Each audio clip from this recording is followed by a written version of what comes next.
स्वागत है आप सभी को ज्ञापन एंट्रेंस एकेडमी के इस लेटेस्ट वीडियो में। आज ये टॉपिक काफी शॉर्ट होने वाला है, बिल्कुल आसान भाषा में परिनालिका के बारे में हम डिस्कस करने वाले हैं। तो very good evening to all of you, और मेरे तरफ से सलाम भी है और प्रणाम भी। और जो लोग सलाम कर रहे हैं वालेकुम सलाम, और जो लोग राधे राधे बोले उन्हें राधे राधे, और जो लोग जय भीम बोले उन्हें जय भीम। चलिए सेशन की शुरुआत करते हैं। हालांकि आप लोग इंतजार में कल भी थे और आज भी, तो आप सभी के बीच में डायरेक्ट लाइव ना आकर के प्रीमियर वीडियो चला रहा हूँ। उम्मीद करते हैं कि प्रीमियर वीडियो में आप हमें देख रहे होंगे और लाइव कमेंट सेक्शन में अपने प्यार मोहब्बत इश्क का पैगाम भेज रहे होंगे। एनीवे, अगर नहीं भी भेज रहे होंगे तो वीडियो प्रीमियर के बाद भी आप देख सकते हैं, कोई दिक्कत नहीं। ये बिल्कुल 5 मिनट शो होने वाला है, बिल्कुल छोटा सा टॉपिक था। अब आप कहेंगे सर इतने छोटे छोटे और इतने कम मिनट की वीडियो आप क्यों लेकर के आ रहे हैं, आप एक ही बार में क्यों नहीं पढ़ा दे रहे? नहीं, मेरा टारगेट है कि इस साइंस वाली प्लेलिस्ट में मेरा वो वीडियो पूरी तरीके से समाहित हो जाए, इन्वॉल्व हो जाए, जो साइंस का कोई और टॉपिक छूटे ही नहीं। मतलब एक बार जो पढ़ लें, ये अमृत की तरह है, एक बार जो पी ले एकदम बिल्कुल जो है ना स्वतंत्र हो जाए, बिल्कुल जो है कि अमर हो जाए, इस टाइप का। तो कुल मिला जुला करके बीएसएससी कार्यालय परिचारिका, ये परिनालिका, ये जस्ट लाइक एक मैग्नेटिक इलेक्ट्रोमैग्नेटिक की तरह काम करता है।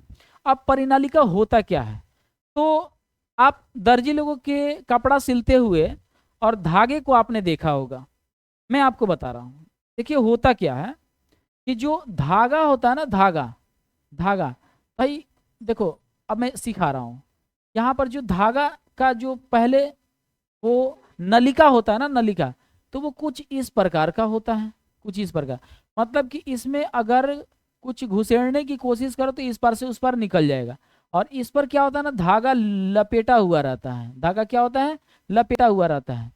पहले हम लोगों ने जो सीखा था वो इलेक्ट्रोमैग्नेट के बारे में सीखा था, इलेक्ट्रोमैग्नेट बनाने को सीखा था। इस बार हम लोग परिनालिका बनाने को सीखेंगे, और वो भी परिनालिका इलेक्ट्रोमैग्नेट की तरह काम करेगा। अब आप कहेंगे सर इलेक्ट्रोमैग्नेट और परिनालिका में क्या अंतर है? भाई दोनों लगभग लगभग भाई बहनों ही की तरह है। अब कैसे, तो मैं समझा रहा हूँ। बात एक्चुअली ये है कि ये जो था ये बिल्कुल सॉलिड था, इलेक्ट्रोमैग्नेटिक। अब इस पर जो हम क्या करते, ये नरम लोहा रहता था, नरम लोहा रहता था, और इस नरम लोहा पर हम कॉपर वायर इस तरीके से लपेट देते थे। और जब लपेटते थे तो दोनों सिरों से जब हम तार को जोड़ करके एक प्लस और एक माइनस बनाते थे, और इसे एक जब विद्युत सेल से जोड़ते थे और विद्युत धारा प्रवाह करते थे, तो ये एक इलेक्ट्रोमैग्नेटिक वेव क्रिएट करता है, इलेक्ट्रोमैग्नेटिक फील्ड बना रहा था। और ये एकदम बिल्कुल चुंबक की तरह। चुंबक का काम क्या होता है ये हमेशा याद रखिए, क्योंकि बार बार इस वर्ड का हम इस्तेमाल करते हैं। चुंबक का काम क्या था कि कोई भी लोहे या इस्पात की बनी वस्तु को अपनी ओर आकर्षित करना, मतलब कि अट्रैक्ट करना। तो ये हम चुंबक अपने तरह से, ये तो हो गया स्थायी चुंबक, जो इसको इसके लिए चार्ज और किसी आवेश की जरूरत नहीं पड़ती है। लेकिन हम इसमें क्या करते हैं, इसमें आवेश, इसमें इलेक्ट्रॉन का प्रवाह करते हैं, तब ये चुंबक बनता है। जैसे ही इलेक्ट्रॉन जाना बंद हो जाता है, ये चुंबकत्व का गुण खो देता है। तो ये हो गया अस्थायी। तो हम क्या करते थे, नरम लोहा की सहायता से हम तार को लपेट करके चुंबक बनाते थे। अब जो हम परिनालिका बताने जा रहे हैं ये इलेक्ट्रोमैग्नेट की तरह है। ये आप देखोगे भोजपुरी में फोफी कहते हैं, फोफी, है ना, फोफिया देखे हो ना। तो कहने का मतलब है कि ये जो नली होता है ना, नली, ये नली के समान होता है, और इस पर हम कॉपर वायर लपेटते हैं और फिर ये इलेक्ट्रोमैग्नेटिक वेव क्रिएट करता है। और यह देखने के लिए कि इस नलिका के माध्यम से, मान के चलो कि जब इलेक्ट्रोमैग्नेटिक वेव क्रिएट हो रहा है, तो जब एन और एस सीरा बना रहा है, तो क्या सच में एन से एस की ओर जा रहा है और एस से अंदर ही अंदर एस और एन का सीक्वेंस बन रहा है? यानी कि ये बिल्कुल बंद वक्र होता है, ना कि कहीं टूटता है, और ये सिलसिला जारी रहता है। यानी हम सॉलिड में जो नहीं देख पाते थे अंदर अंदर, अब हम इसको प्रैक्टिकली यहाँ पर देख पा रहे हैं कि एस से एन अंदर की ओर जाता है और एन से एस बाहर की ओर जाता है। बस छोटा सा ये टॉपिक है, सोचा कि मैं आप सभी को बता दूं। अब यहाँ पर देखिए परिनालिका देख लिया ना आपने, ये देखिए अंदर अंदर खाली, और इसके ऊपर क्या है, लपेटा गया है कॉपर वायर। बात क्या है सुनिएगा ध्यान से। परिनालिका तांबे के तार की बहुत सारी गोल कुंडलियों, क्वाइल्स को एक बेलन सिलेंडर के आकार में लपेटकर बनाई जाती है। देख रहे हो ना, ये सिलेंडर के समान है।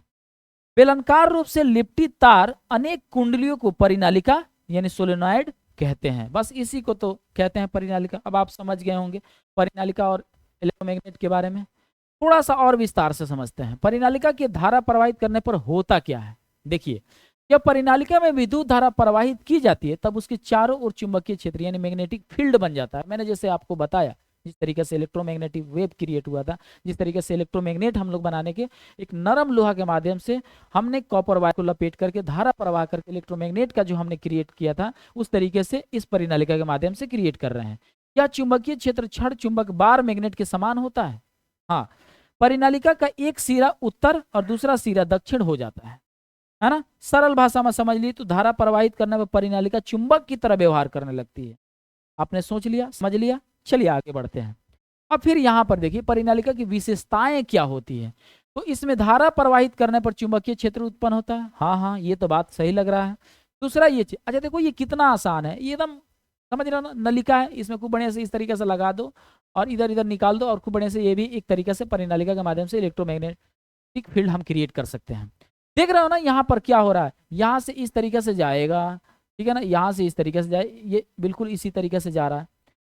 लेकिन यहाँ पर क्या ना कि थोड़ा सा हमने जो जनरेट किया था तो ये अंदर अंदर एन से एस दिखा रहा है, नहीं, अंदर अंदर एस से एन की ओर जाता है और ये नॉर्थ से साउथ की ओर जाता है, नॉर्थ से साउथ की ओर जाता है, साउथ की ओर। ये चीजें आप समझ लीजिएगा। परिनालिका के बाहर चुंबकीय क्षेत्र अपेक्षाकृत कमजोर होता है, बाहर कमजोर होता है, अंदर बहुत मजबूत। लेकिन हाँ, ध्रुव पर बात करें तो ध्रुव पर बहुत ज्यादा स्ट्रांग होता है। इसमें लोहे की छड़ रखने पर यह विद्युत चुंबक बन जाता है। अगर इसके अंदर लोहे की छड़ रखो तो वो भी विद्युत चुंबक बन जाता है। समझ में आ गया। अब यहाँ पर बाकी सारी हमने चुंबकीय क्षेत्र की दिशा, है ना, परिनालिका के अंदर एन से एस की ओर सीधी और समा नहीं नहीं नहीं, बात एक्चुअली होता क्या है ना कि जब हम इलेक्ट्रोमैग्नेटिक वेव क्रिएट होता है तो जिस तरीके से इलेक्ट्रोमैग्नेट सॉलिड में हो रहा था कि एन से एस की ओर जा रहा था, एन से एस की ओर जा रहा था और अंदर अंदर एस, सेम इसी तरीके से यहां पर होगा, है ना। अब यहां पर देखिए, यहां पर इसका इस्तेमाल कहां होता है, परिनालिका सोलेनोइड का उपयोग कहां होता है, जिसको हम परिनालिका कह लीजिए, सोलेनोइड कह लीजिए। परिनालिका में धारा प्रवाहित करने पर इसके चारों ओर चुंबकीय क्षेत्र उत्पन्न होता है, इसलिए इसके कई उपयोग हो जाते हैं।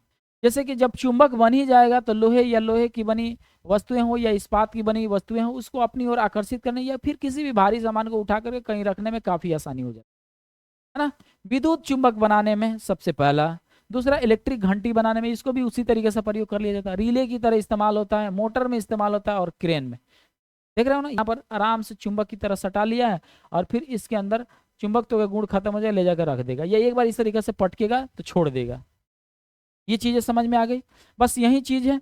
अगर मान के चलिए कि इसके आधार पर अगर ऑब्जेक्टिव बन जाए इस टॉपिक से तो क्या होगा, परिनालिका सोलेनोइड क्या होता है, क्वेश्चन देख करके आप आंसर लगाइए। मैं आपको इसको समय देता हूं, ठीक है, मैं आपको इसको समय देता हूं,